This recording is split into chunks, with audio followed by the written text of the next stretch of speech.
Hello student, welcome back in SST class part 2.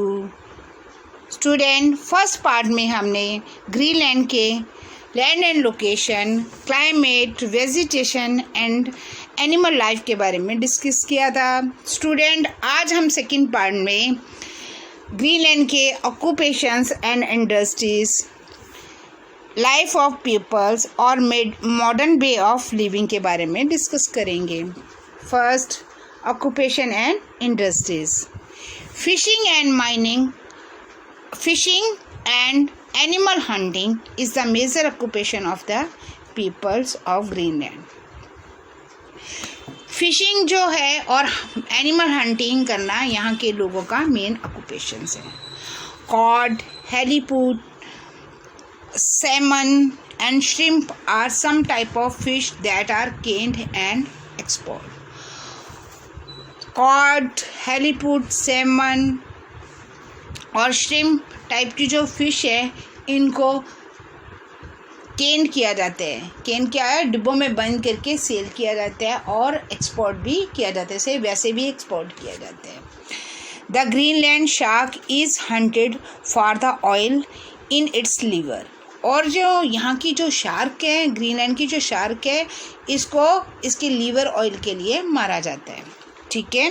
The Royal Greenland fish processing plant is the largest fishing industries in the Greenland. जो Royal Green fishing processing plant है यहाँ का Greenland का सबसे बड़ी industry fishing industries है. यहाँ पर श्रिम्प, कॉड, हेलीपूट एंड सैल्मन को पकड़ के प्रोसीड करके पका कर इसको केन करके सेल किया जाता है. डिब्बों में बंद करके सेल किया जाता है और इसे एक्सपोर्ट भी किया जाता है. Recently, mining of ruby, a precious gems, has been taken place on a large scale. और आजकल यहाँ पर क्या किया जाता है भाई, जो रूबी है, जो प्रीशियस जेम्स है, उसकी भी माइनिंग की जाती है. उसको भी यहाँ पर बहुत अधिक मात्रा में निकाला जाता है.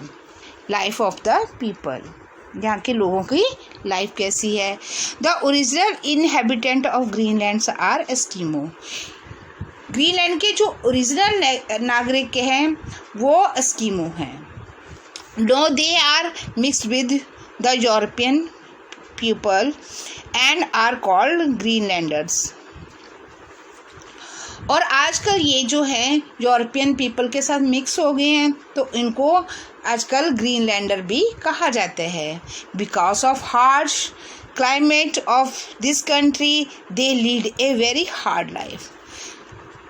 क्योंकि यहाँ का जो क्लाइमेट है बहुत ही ज़्यादा हार्श है, बहुत ही ज़्यादा मीन्स कि ठंडा है, इसलिए यहाँ के लोगों को की लाइफ बहुत ही ज़्यादा हार्ड है, बहुत ज़्यादा टफ है.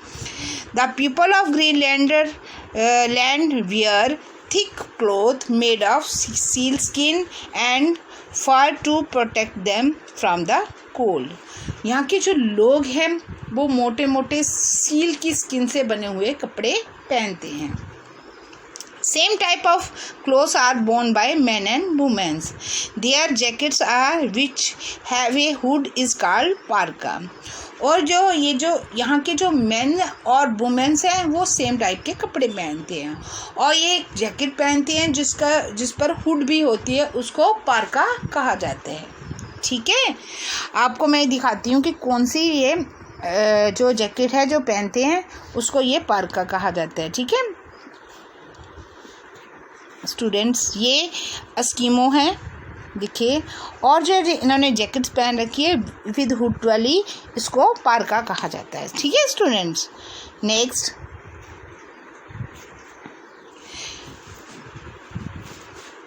People wear waterproof shoes made of seal skin and sewn with reindeer thread. और जो इन्होंने जूते पहने हुए होते हैं वो वाटरप्रूफ होते हैं और वो सील की स्किन से बने होते हैं और ये सिले रेनडियर के थ्रेड से जाते हैं. The word Eskimo means eater of रा फ्लैश. जो एस्किमो वर्ड का मीनिंग है ईटर मैंने खाना, रा क्या होते हैं? कच्चा, फ्लैश मीट. कच्चा मांस खाने वाले, ठीक है। एस्किमो का मीनिंग है कच्चा मांस खाने वाले। Eskimo made temporary house called igloo to live in a winter season. Igloo are made of block of snow. जो एस्किमो जो है वो टेम्परेरी एक हाउस बनाते हैं जिसको इग्लू कहा जाता है। उसमें वो विंटर में रहते हैं। और इग्लू किससे बनता है? स्नो के ब्लॉक से बनाया जाता है। They also made their permanent house called tupiks to live in. यहाँ के जो एस्किमो हैं, एस्किमो एक परमानेंट हाउस भी बनाते हैं जिसको क्या कहा जाता है? टूपिक्स कहा जाता है, ठीक है। These houses are basically tent made of wood, whale bones and are covered with a seal skins. और यहाँ के जो टूपिक्स हाउस होते हैं वो बेसिकली क्या होता है? टेंट होता है, ठीक है। वो लकड़ियों और बेल की बोन से मिलकर बना हुआ होता है और उसको कवर्ड किससे किया जाता है? सील की स्किन से कवर्ड किया हुआ होता है। As hunting is a main occupation of the people of Eskimo. यहाँ के जो ग्रीनलैंड के जो लोग हैं इनका मेन ऑक्यूपेशन क्या है? एनिमल हंट करना है। They hunt seal, walrus, whales and polar bear. ये सील्स, वालरस और पोलर बियर को मारते हैं। In past they use bones and harpoons to hunt. और इनको मारने के लिए ये किस हथियार का यूज़ करते हैं? हार्पून्स। जो मीन्स की जो हथियार यूज़ करते हैं इनको मारने के लिए उसको क्या कहा जाता है? हार्पून्स कहा जाता है। Eskimo use small boat called kayak to hunt sea animals. A kayak is a one man-made boat of whale bones and covered with seal and walrus skin. और जो ये कायक जो बोट है ये मैन मेड है और ये किससे बनाई जाती है? बेल की बोन से बनाई जाती है और इसको सील के जहाँ वालरस की स्किन से कवर किया जाता है, ठीक है। Modern way of living. The life of the Eskimo has undergone many changes in the recent time. आजकल जो एस्किमो की जो लाइफ है बहुत ही चेंज हो चुकी है। No the Greenlander live in a permanent house with electricity. आजकल ये परमानेंट हाउस में रहते हैं जहाँ पर इलेक्ट्रिसिटी, बिजली भी है। They use modern machines such as outboard motors, powered sledge. They use rifles for hunting, motorboats for fishing.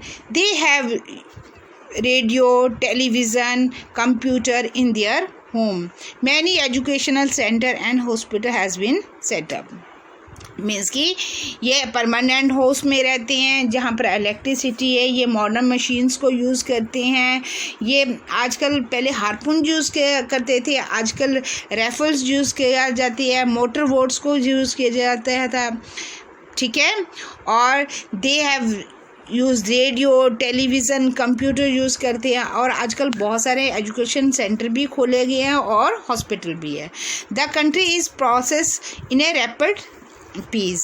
A rapid development of industries such as oil drilling, mining can be seen in this country. Many farms has been set up to breed animals. और यहाँ पर oil drilling भी की जाती है, oil निकाला जा रहा है, माइनिंग की जा रही है और बहुत सारे फार्म्स भी बनाए गए हैं जिसमें जानवर पाले जाते हैं। Nowadays there are fine network of transport on Greenland. आजकल यहाँ पर बहुत ज़्यादा ट्रांसपोर्ट का भी नेटवर्क है।